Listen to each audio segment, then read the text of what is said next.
Welcome back students. PBA 10th class के लिए आपके पास ये वीडियो प्रोवाइड की जा रही है। पीबीए के हवाले से बहुत ज़्यादा अहम कॉन्सेप्ट याद रखना है कि पीबीए को सेपरेटली पास करना है आपने, और 40% यानी 10 में से 4 नंबर वाला पास होगा। लास्ट 9th क्लास में यकीनन इस वजह से बहुत से स्टूडेंट्स ने मुश्किल भी सफ़र की, क्योंकि सेपरेट पीबीए जिनका पास नहीं था उनका फ़िज़िक्स पास नहीं था। इसके हवाले से इंस्ट्रक्शंस पे पहले थोड़ा सा नज़र डालने, क्योंकि guidelines paper point of view से बहुत अहम होती है। उसमें सबसे पहली चीज़ है कि पीबीए को 2 सेक्शंस में डिवाइड किया गया, सेक्शन ए और सेक्शन बी। और सेक्शन ए 60% मार्क्स यानी 6 मार्क्स का है, और सेक्शन बी का क्वेश्चन 40% मार्क्स यानी 4 मार्क्स का होगा। डायग्राम अगर आपसे कही जाए तो आपने ड्रा करनी है, उससे रिलेवेंट अगर कोई डायग्राम है तो आपने ज़रूर देनी है। पीबीए में कोई भी मार्क्स जो है नोटबुक प्रैक्टिकल नोटबुक या वाइवा वॉइस के नहीं होंगे। सो जो भी है आपके अटैम्प्ट, उसकी रीडिंग और पेपर सॉल्व करने के मार्क्स होंगे। ये भी बहुत ज़्यादा अहम है कि सिर्फ याद रखिए पीबीए के अकॉर्डिंगली आपने अगर बिल्कुल परफॉर्मेंस नहीं की, उसके हवाले से थोड़ा बहुत रहनुमाई इस वीडियो में दी जाएगी ताकि कुछ ना कुछ आप रीडिंग ले सकें। तो लास्ट में यह है कि एमसीक्यू जो है वो पीबीए में कोई भी नहीं होगा, सिर्फ ये लॉन्ग क्वेश्चन अटेम्प्ट क्वेश्चंस होंगे।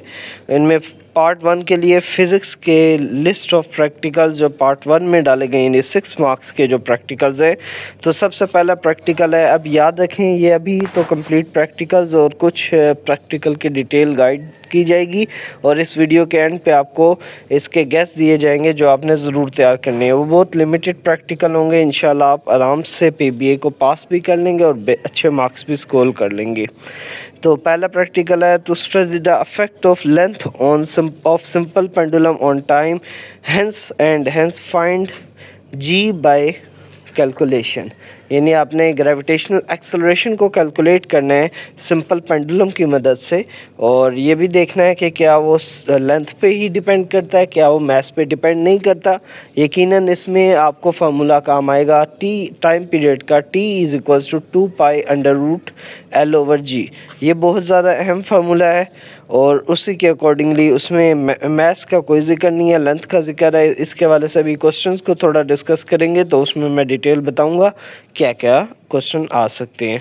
नेक्स्ट है to study the resistors in series circuit. Series circuit में आपको पता है जब रेजिस्टर सीरीज़ में लगे हों तो सिंपली तमाम रेजिस्टर्स को ऐड कर दिया जाता है, यानी 3 रेजिस्टेंस है तो R1 + R2 + R3।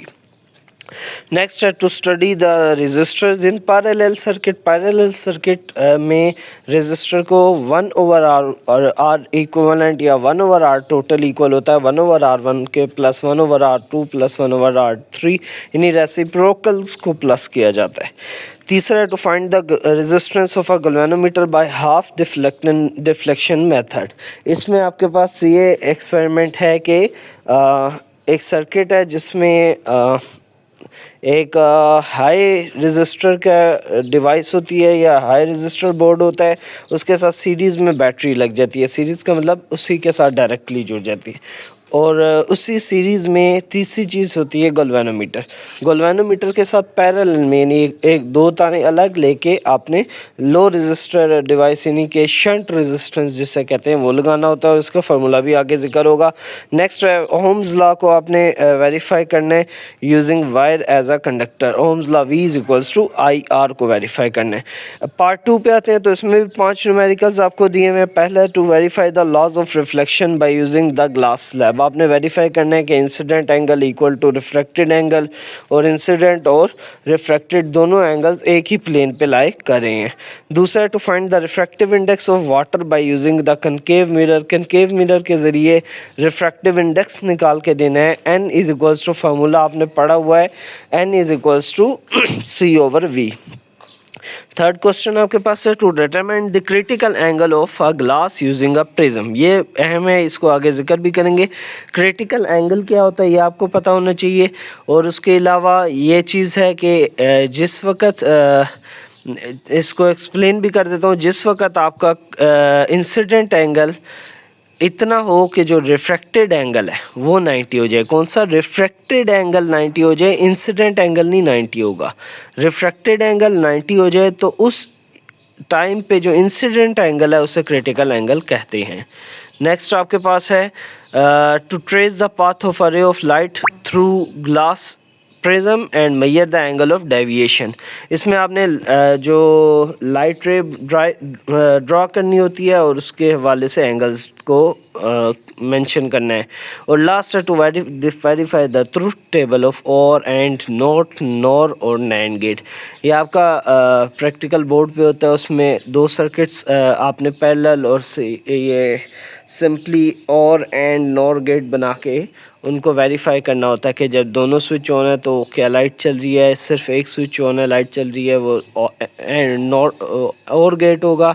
दोनों स्विच ऑन होने पे लाइट्स आउटपुट मिलेगा तो वो एंड है, और अगर रिवर्स चल रहा है तो वो नॉट है। इस तरह अब आगे चलते हैं। एक सैम्पल क्वेश्चन मॉडल पे क्वेश्चंस दिए गए हैं। पहला क्वेश्चन जो कि ऑब्वियसली अहम भी बहुत है, student investigate the time period of for calculation of g gravitational acceleration. इसके हवाले से फिगर आपको दी गई है। अब सबसे पहले या फिगर दी गई है या इसको एक्सप्लेनेशन के लिए आप यूँ देख लें कि आपने इसी तरह सिंपल पेंडुलम आपके पास होगा एक ख़ास एंगल पे, जिस एंगल की आपको ज़रूरत नहीं है फ़िलहाल, उस एंगल पे आपने उसकी बॉब को यानी उस बॉल को ला के उसकी 10 वाइब्रेशंस स्टॉप साथ दी गई होगी। 10 वाइब्रेशंस का टाइम नोट करना है। बस वो टाइम नोट करते जाएंगे आप, एक बार, दो बार, तीन बार कर लें। और डायमीटर और रेडियस ऑफ बॉब आपको किधर से मिलेगा? वो आपको मिलेगा स्क्रू गेज से, वर्नियर कैलिपर से। उसके बाद आते हैं इस टेबल पे। ये टेबल बहुत ज़्यादा अहम है। लेंथ ऑफ द थ्रेड, यानी आपने कितनी लेंथ रखी उस थ्रेड की जिसके साथ आपने बॉल अटैच की, 80 सेंटीमीटर, 90 सेंटीमीटर, 100 सेंटीमीटर। अब लेंथ ऑफ सिंपल पेंडुलम में क्या होगा? वो जो रेडियस आपने कैलकुलेट किया 2.26, वो यहीं पे 80 के साथ भी ऐड हो जाएगा, 90 के साथ भी, यानी 82.26, 92.26 एंड 102.26 आ जाएगा। फिर 10 वाइब्रेशंस के टाइम पीरियड ये याद रखना, एक बार नहीं करने, कम से कम 2 बार ज़रूर करें।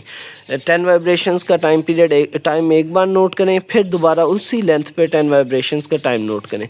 जो दो वैल्यूज़ आए उनका मीन ले लें, मीन का मतलब दोनों को प्लस करके डिवाइड बाय 2। टाइम पीरियड निकालने के लिए जितने वाइब्रेशंस है यानी 10 है उससे डिवाइड करना और फार्मूला आ जाएगा T=2π√L/G। से G निकालेंगे तो 4π² L/T² आ जाएगा।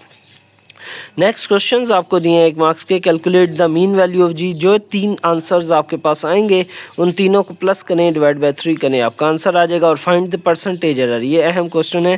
परसेंटेज एरर आपने निकालना है जी का, तो उसका फार्मूला होता है टोटल वैल्यू में से माइनस करेंगे कैलकुलेटेड वैल्यू, ये वो आपका एरर आ जाएगा, डिवाइडेड बाय जो टोटल यानी मीन वैल्यू है।